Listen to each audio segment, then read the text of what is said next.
Fake IT support calls scam hits 20 companies. Ukraine destroys bombers, then breaches the bomber manufacturer. Chrome stops recognizing two certificate authorities over trust failures. And when old school beats high tech, the $400 million hack from a phone camera. This is Cybersecurity Today. I'm your host, Jim Love. Cyber criminals are using convincing fake IT support calls to have successfully breached approximately 20 organizations across hospitality, retail, and education sectors, stealing sensitive Salesforce data that they later use for extortion demands. Google's threat intelligence group yesterday revealed details of the ongoing campaigns by a financially motivated group dubbed UNC 6040, which specializes in voice phishing attacks specifically targeting Salesforce environments for large-scale data theft. The scammers' approach is deceptively simple, yet highly effective. Criminals call employees at English-speaking branches of multinational corporations, impersonating IT support personnel with convincing technical knowledge. During these calls, they guide victims to Salesforce's legitimate, connected app setup page and provide an 8-digit connection code. This seemingly harmless action connects a malicious version of Salesforce's data loader application to the victim's environment. The fake app, which appears legitimate with modified branding, grants attackers immediate access to query and steal sensitive customer and business data directly from Salesforce accounts. After establishing their foothold, UNC 6040 doesn't stop at Salesforce data.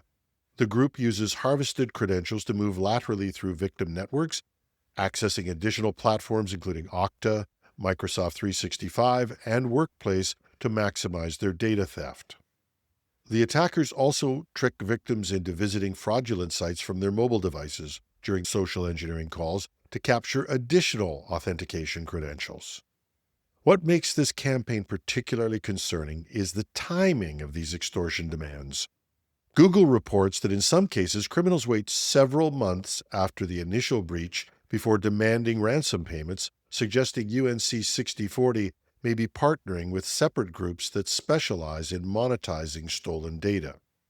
During extortion attempts, the attackers claim affiliation with the notorious Shiny Hunters hacking group, likely to increase pressure on victims. Google's analysis reveals that UNC 6040 shares characteristics with the COM, a loosely organized cybercrime collective that includes groups like Scattered Spider. However, researchers emphasize UNC 6040 operates as a distinct entity despite tactical similarities, including voice phishing expertise and targeting of English-speaking employees. This campaign represents an evolution in social engineering attacks where technical security controls prove insufficient against sophisticated human manipulation. Salesforce responded that the attacks exploit user awareness gaps rather than platform vulnerabilities. The company stated, "Salesforce has enterprise-grade security built into every part of our platform, and there's no indication that the issue stems from any vulnerability inherent in our services." The incidents highlight how even security-conscious organizations remain vulnerable to well-executed social engineering campaigns that exploit the human element of cybersecurity. Ukraine's military intelligence agency claims to have executed a comprehensive cyber operation against Russia's aircraft manufacturer, stealing over 4.4 gigabytes of classified data, including personnel files, internal communications, and strategic bomber maintenance records. The main intelligence directorate allegedly accessed internal systems for an extended period, monitoring document flows in real time before executing the data extraction. The breach exposed detailed information about engineers and staff responsible for maintaining Russia's strategic bomber fleet, including the Tu-95 and the Tu-60 aircraft used to launch cruise missile attacks on Ukrainian cities. The significance of the data obtained cannot be overestimated, a HER source told Ukrainian media yesterday. Now, in fact, there is nothing secret left in Tupolev's activities for Ukrainian intelligence.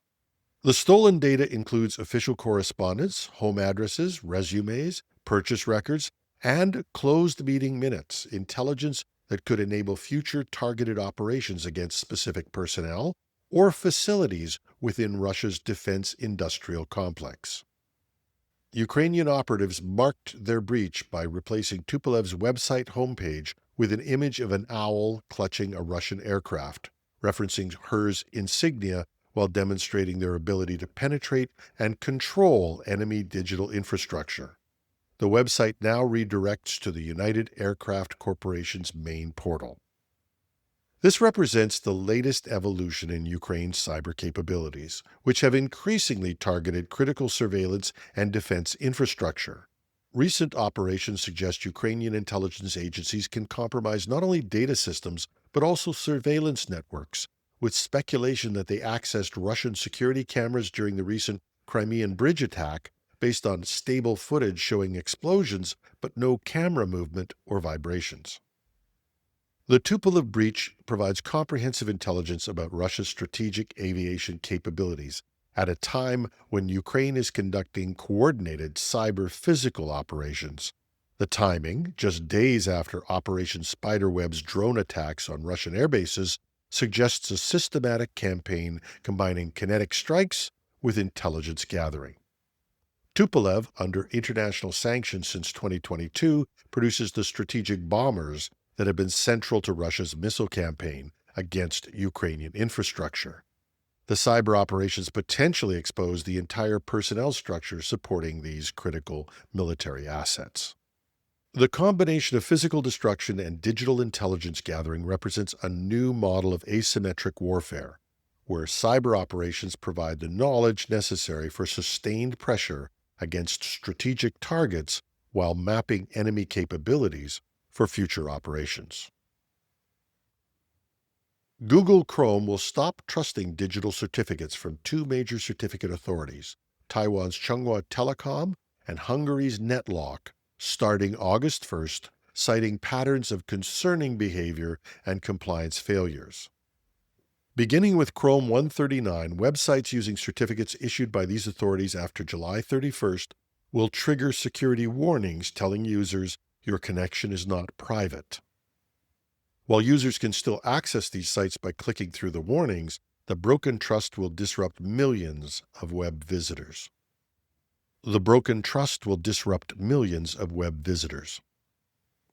Chrome controls over 66% of the global browser market, making this decision effectively a death sentence for these certificate authorities, even though other browsers like Edge and Safari will still trust them.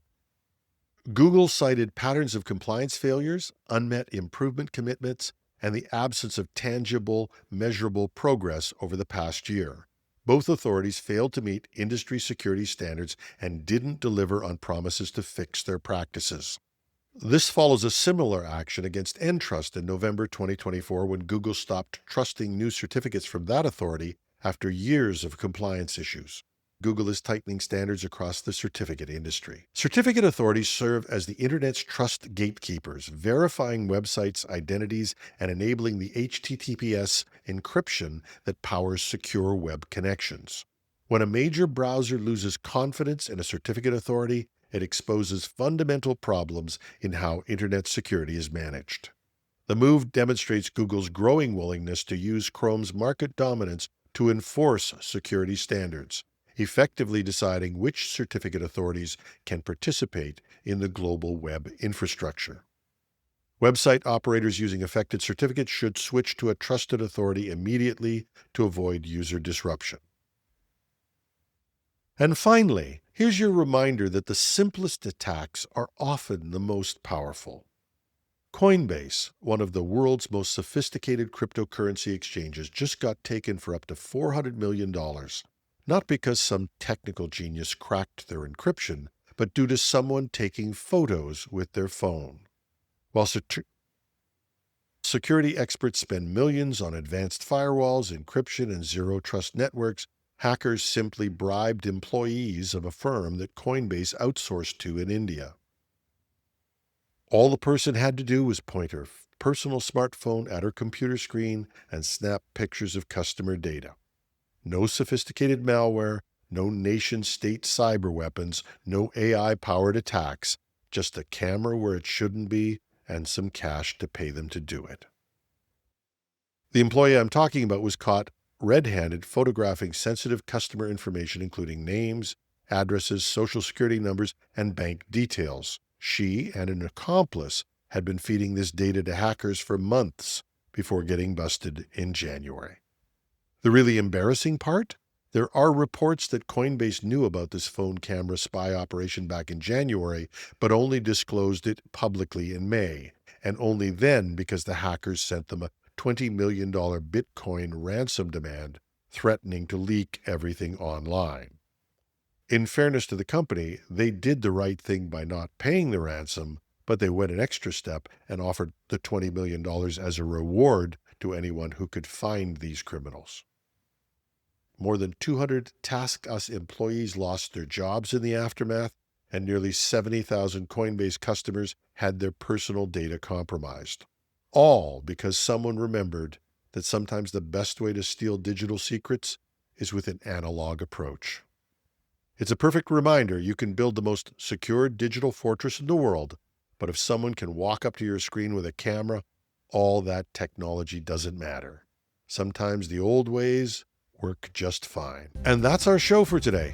Love to hear what you think. You can reach me at editorial@technewsday.ca or on LinkedIn, or if you're watching this on YouTube, just drop a note under the video. Tomorrow's show brings back our month in review panel for a look at top stories for the month. Hope you can join us. And if you're enjoying this content, we'd love it if you recommend us to a friend. And if you can, help us out financially with a small donation at buymeacoffee.com/techpodcast. That's buymeacoffee.com/techpodcast. We do accept corporate sponsors, but we're really picky about them, and we want to continue to do that with your financial support. buymeacoffee.com/techpodcast. I'm your host, Jim Love. Thanks for listening.